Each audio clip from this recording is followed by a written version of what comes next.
Hello everyone, it's Alex. Thank you guys so much for tuning in today. So today I decided to do my, what are we in, May's haul. I had told you guys that I probably would not have the opportunity or the chance to do a low buy update, but honestly nothing really much has changed, nothing drastic for me to report, so it's okay that I feel like I'm alright missing it for the month of May. I do have the things that I did purchase in May. It's actually not that much. I did use my budget. I didn't use it fully because of coupon codes and things. If it wasn't for coupon codes and free shipping, things like that, I would have met my budget.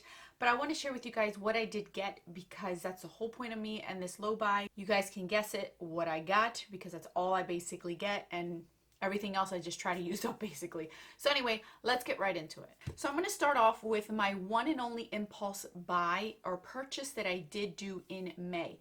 Most of these were towards the end of May, so I did pretty good during the month of it.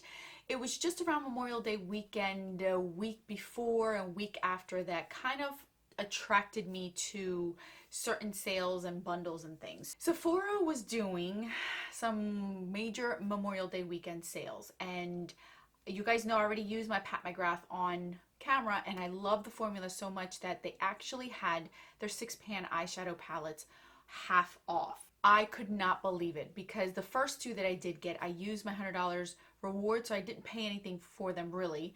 And then the second order I did place, I basically paid for one. My price of these, I bought two for the price of one basically. They had at least 4 to 6 of them on sale.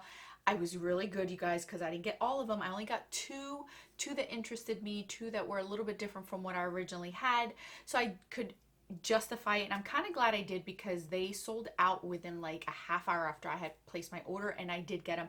And I know some people individually that placed an order and they got an email saying that they were out of stock, and unfortunately they were getting refunded their money because they didn't have enough stock for everyone. So I was very lucky to be able to get these, if you consider that luck at all. First one that I did get was the Mothership Sublime Bronze Ambition one, which is more of the most neutral one that they have basically. It's warm browns. I wanted to have this one just for everyday use, for those days that I didn't want to have any colorful looks. The other bronze one that I did have has a burgundy red and a greenish blue. So this one's true everyday. So I did want to get this one. It is up my alley. I do love a warm tone eyeshadow, so I am not mad at it at all. So this is the other one, and it is different from the rest. And then the other one that I did get was the Metamorphosis one. This is the reason why I picked this one out, is because it's all her metallic-y shades. So these are all metallic. There is no matte in here. And I wanted to try these out to see if they were any different from the ones in her permanent, the other ones that I did get. And this one had beautiful red, like that bronze, the gold, the copper. I think this is so pretty. You get cool and warm tone all in one shot, so I wanted to try this one out as well. They're all 4 different. I got the Levite and Rose, which you guys have seen on camera, and then the other one that I got was another bronzy one, but I can't remember what it was. They did have other ones, other cooler tone ones, one that had like a pops of blues, but I knew I wasn't going to get the most use out of those, the taupey colors. These two were the ones that attracted me the most. I really thought about it long and hard before I did purchase any. So now I ended up with 4 Pat McGrath eyeshadow palettes, and I only paid out of my own pocket $55 for all 4, which I think is amazing considering I've wanted to try her for a long time, and I finally was able to do it and not break the bank, because if I would have purchased these, I would have spent over $200 just on these 4 eyeshadows, and I did pretty darn good. Now, transitioning from Miss Pat McGrath, I had mentioned in a Top Picks and Skips a while back that there was a new indie brand that had released.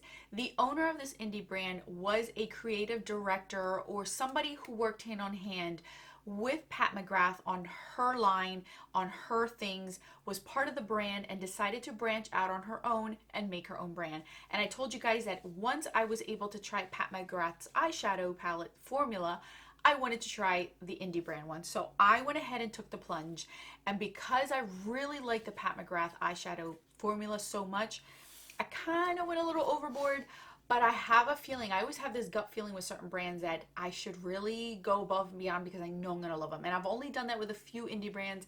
And so far, my gut has never disappointed me. So the brand I'm talking to you guys about is called Hip Dot. I have not heard many people talk about this brand. I went ahead and purchased 4 of their eyeshadow palettes. They're all very different, so that's why I did that. Plus, I had a major coupon sale, a coupon code that made me have these at a lower discount. She also has a bundle set, so I think 3 of the ones that I got you can get in a bundle set with some other things that she does sell, but I just wanted their eyeshadow palettes. So I'm going to start off with this one. She has 2 pressed glitters in her line, 2 palettes.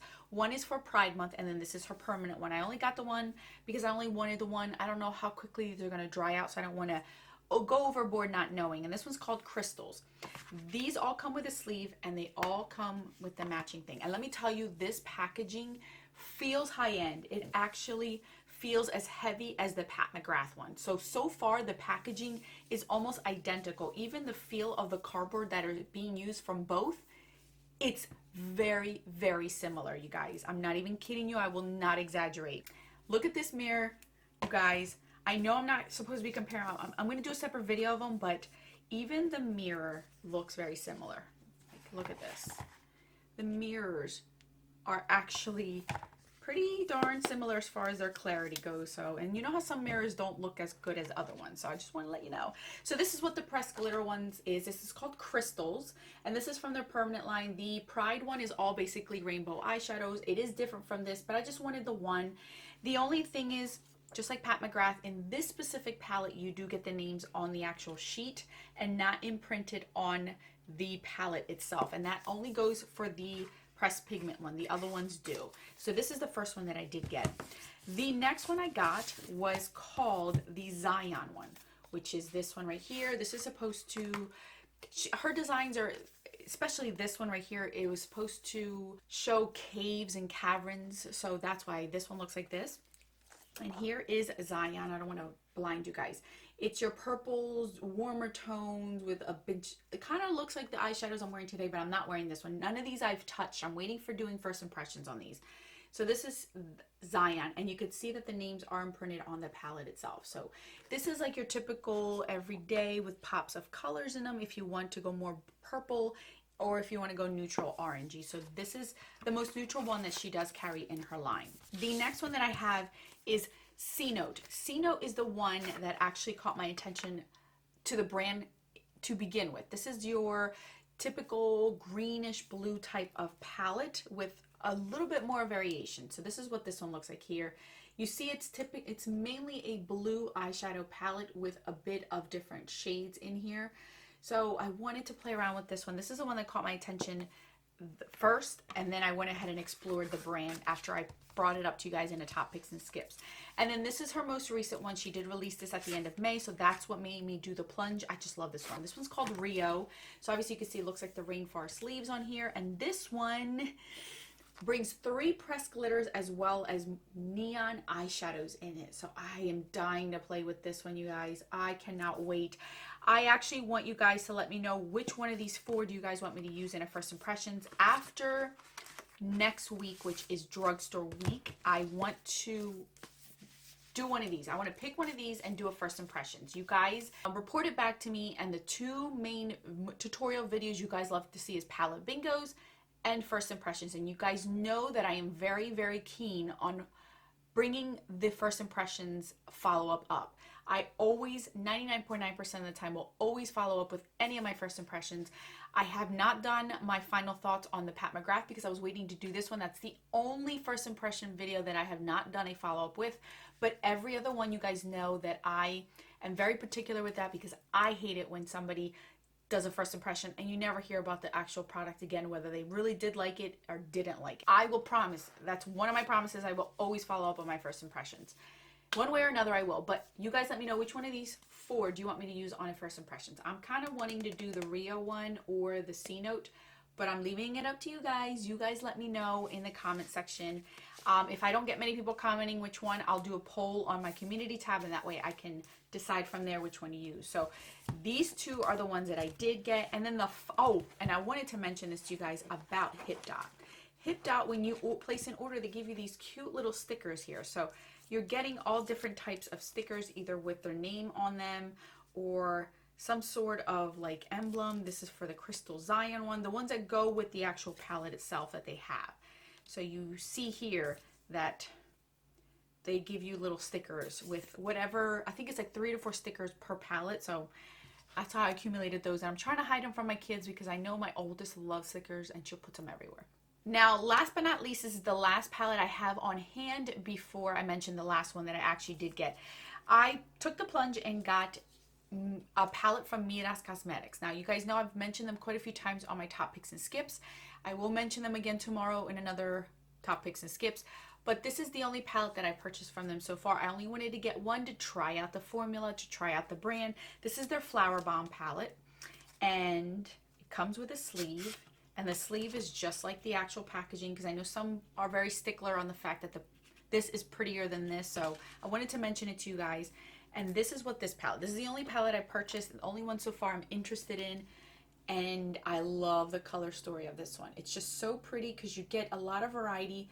It's just not a monochromatic palette or just a themed palette. This is more of like purples and pinks and greens and blues. And then you get those pressed glitters in here. This one looks so pretty. This one in person looks like it's a white with green, and it's just so pretty. I love it. And that yellow one, I don't think I've ever had a pressed glitter that yellow. Isn't that pretty? So this is the only palette I have purchased. Again, you're going to see this on camera somehow, one way or another. I do want to do the Hip Dot one first because I already did Pat McGrath, and I promised that I would do both hand in hand. So these are the palettes that I did get this month. There is one more brand. I took the plunge and tried a new brand. They were doing a bundle set sale of their first palette as well as their latest release. It's Max to the palette. Let me just check real quick, you guys, because I don't want to screw this up and I want to make sure that I do have it. The brand is called Max Up the Makeup, and I did get their Flower Bomb palette, and it was like a summer bundle that I got. This was a pre-order. It was supposed to be shipped out May 23rd. Due to unforeseen circumstances from the actual brand, I just got emailed yesterday that they just finally shipped out all the palettes. I had to do something with customs and things, and I understand that there are things that happen during, processing of things, just like my Menagerie Cosmetics. We have not gotten those palettes yet. The Whale palette, I still have not gotten it, but they have been keeping us up to date on it. They're currently assembling the palettes, and hopefully by next week, they should be shipping them out. So I should have those palettes. The bundle set palette, the Flower from Max Up the Makeup, that should be here sometime this week. So I'm going to add 2 more palettes to my month of May that I did get. I will show you guys those whenever they come. I do apologize I don't have them. And then obviously in June's haul, you're going to see the Menagerie ones that were supposed to be in April, and I'm still waiting on them. But I understand, I appreciate whenever a brand, especially a smaller indie brand, takes their time to say something to their customers about what's going on. The one for makeup, the Max Up the Makeup, I always mix that up, Max Up the Makeup, they didn't say anything. I had to reach out to them personally, and then they finally sent out this wide email. And I understand, I get it, there's things that happen, but I just love communication. You got to communicate with me. If I'm buying something from you, I want to know where my money's going or where it is at, if it's going to be a late thing. I don't mind if I have to wait a little longer. I'm very patient in that sense. I just want there to be communication, and that's the one downfall so far from this brand. I've never tried them before, and my first impression wasn't good, but they did redeem themselves. They did reach out to everyone. They personally reached out to me in a personal email after I emailed them apologizing and letting me know. They sent out my email, so they are doing their best. I know that you get overwhelmed in things. It's just communication. That's the one thing, and so far this is the only brand that kind of slacked on it, but they redeemed themselves. So I'm not going to bash them for it, and I understand that things happen. So I'm just going to wait for my palettes, and hopefully they're intact and nothing happened to them. This is my haul for the month of May. Again, let me know which Hip Dot one. I am so excited. You guys have no idea how hard it's been to not dig into these palettes and just play with them, because I'm dying to try to see if the formula is the same as Pat McGrath. So anyway, I will list these down in the description box. Thank you guys so much for watching. I will catch you guys tomorrow with probably top picks and skips, I believe, is when this video will be going up. As always, don't forget that a smile is the best makeup a girl can wear. Bye, guys.